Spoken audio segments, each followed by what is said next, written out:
This is a chiller, then collaborate with a water distributor that allowed the chiller to support multi-system at the same time.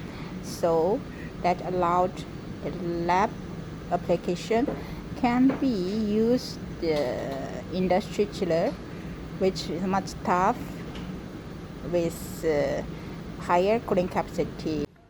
This is a chiller with a higher cooling capacity of 2.8 thousand watt, so it can afford to cool down your optical reactor with 500 watts than a lamp or other higher heating generated system.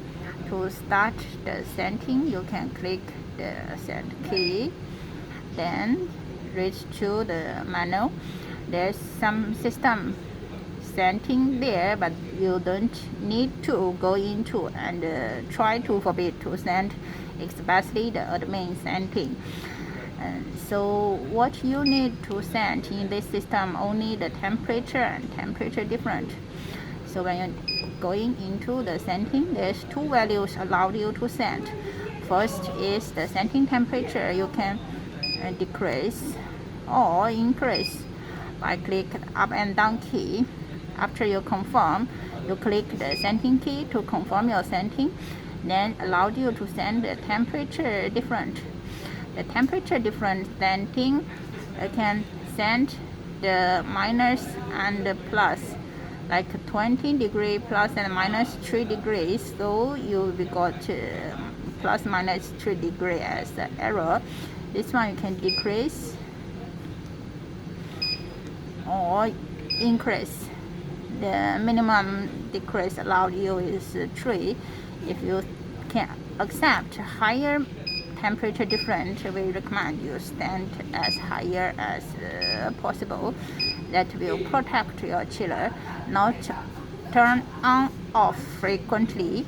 It can help the cooling compressor with longer life. After you finish the scenting, you can click send to confirm the scenting and click the return key to return back to the monitor value. When this value reach to your maximum temperature difference, like 23 degrees Celsius, the chiller will restart to start the cooling process. The chiller is dependent on the hot exchange of the hot air out and cold air in. So when you load your chiller, you must leave enough space for your chiller. Beside the cold air in and also behind the hot air out, there must be enough space for the chiller to be working. If they are working in a very narrow corner, the hot air go out will enter into the cold air in. That will be make your chiller be trouble for heating transfer.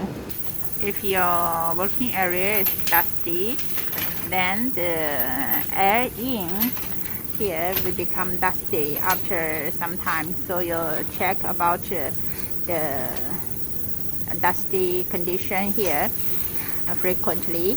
If you find the net is become dusty, you can pull here, both sides together to remove this one down to flush it with water.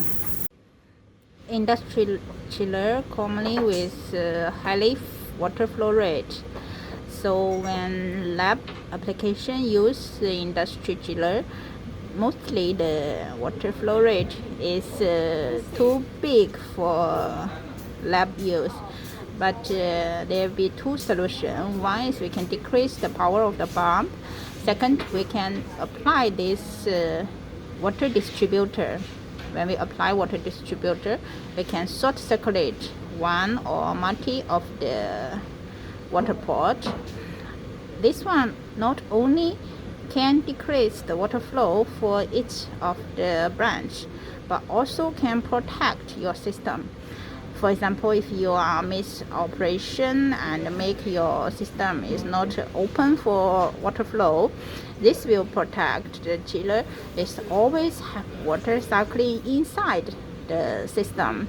So if you make not burning the pump for accidentally operation. The left branch is used for your system. Blue indicate cold water in and red indicate hot water out. When your system need to be cooled, you can connect your water inlet with the cold water side, pass through your system, the water become hot, then return to the red line, then they will return back to the chiller. Then when you need your one to be connect with your system, just open the valve. When the valve is vertical with the port, it's closed. When it's horizontal with the port, it's open. So with the short circuit, now this water distributor still can afford to connect with 2 more systems. If you need 1 more system to be connected, you can replace this short circuit into your system. If you are thinking the water flow is still too big, you can open this back up short circuit to decrease the total lines of the system.